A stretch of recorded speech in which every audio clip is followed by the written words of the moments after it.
এখন থেকে আপনার মোবাইল কেউ বন্ধ করতে পারবে না।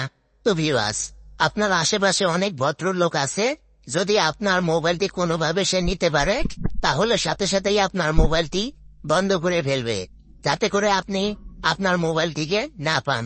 তো ভিউয়ার্স, এই দুইটি সেটিংস যদি আপনি করে রাখেন, আপনার মোবাইলটিকে কেউ কখনো বন্ধ করতে পারবে না।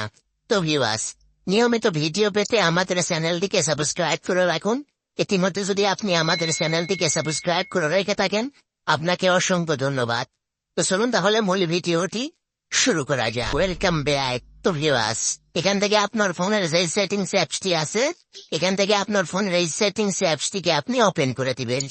তো এখান থেকে যে সেটিংস অ্যাপসটিকে ওপেন করে দেওয়ার পর এখানে দেখেন আপনি সার্চ বার পাবেন। তো এখানে এই সার্চ বারের মধ্যে ক্লিক করে দেওয়ার পর এখানে আপনি লিখবেন লক। তো এখানে আপনি লক লিখবেন, LOCK লক। তো এখানে আপনার লক লেখার পর আপনি স্ক্রল করে নিচে চলে আসবেন। তো এখান থেকে আপনি স্ক্রল করে নিচে চলে আসার পর এখানে আপনি একটি অপশন দেখতে পারবেন, swipe down one lock screen. তো এখানে আপনি দেখতে পাচ্ছেন swipe down one lock screen একটি অপশন আপনি দেখতে পাচ্ছেন।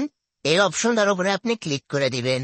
তো এখান থেকে এই অপশনটার উপরে ক্লিক করে দেওয়ার পর এখানে দেখতে পাচ্ছেন swipe down one lock screen to views notification bar, এই অপশনটাকে আপনি অফ করে দিবেন। তো এখান থেকে আপনি এই অপশনটাকে আপনি অফ করে দেওয়ার পর এখান থেকে আপনি সম্পূর্ণ বের হয়ে চলে আসবেন। তো সম্পূর্ণ বের হয়ে চলে আসার পর এখন যদি আপনার ফোনের পাওয়ার বাটনের মধ্যে আপনি ক্লিক করেন, তাহলে দেখতে পারবেন আপনার ফোন বন্ধ হবে না। তো এখান থেকে আমি দ্বিতীয় যে সেটিংসটি আপনাকে দেখিয়ে দিব। তো এখান থেকে আপনি কি করবেন, আবারও আপনি এই যে সেটিংস অ্যাপসটিকে আপনি ওপেন করে দিবেন। তো এখান থেকে আবারও আপনি সেটিং অ্যাপসটি ওপেন করে দেওয়ার পর এখানে আবারও আপনি এই যে সার্চ বার অপশনটা পাবেন। তো এখান থেকে এই যে সার্চ বার অপশনটার উপরে ক্লিক করে দেওয়ার পর এখানে আপনি লিখবেন WAKE। তো এখানে আপনি WAKE লেখার পর এখানে দেখতে পাচ্ছেন গুগল অ্যাসিস্ট্যান্ট। এই গুগল অ্যাসিস্ট্যান্ট অপশনটার উপরে আপনি ক্লিক করে দিবেন। তো এখান থেকে যে গুগল অ্যাসিস্ট্যান্ট অপশনটার উপরে আপনি ক্লিক করে দিবেন। তো এখান থেকে যে গুগল অ্যাসিস্ট্যান্ট অপশনটার উপরে আপনি ক্লিক করে দিবেন। তো ক্লিক করে দেওয়ার পর এখানে দেখতে পাচ্ছেন এই যে গুগল অ্যাসিস্ট্যান্ট, এই অপশনটা কিন্তু অফ থাকবে।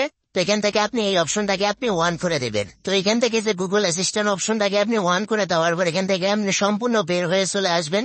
তো সম্পূর্ণ বের হয়ে চলে আসার পর এখন যদি আপনার ফোনের পাওয়ার বাটনের মধ্যে আপনি ক্লিক করেন, তো ক্লিক করে দেওয়ার পরে আপনি দেখতে পারবেন আপনার ফোনে বন্ধ হওয়ার কোনো অপশন চলে আসবে না।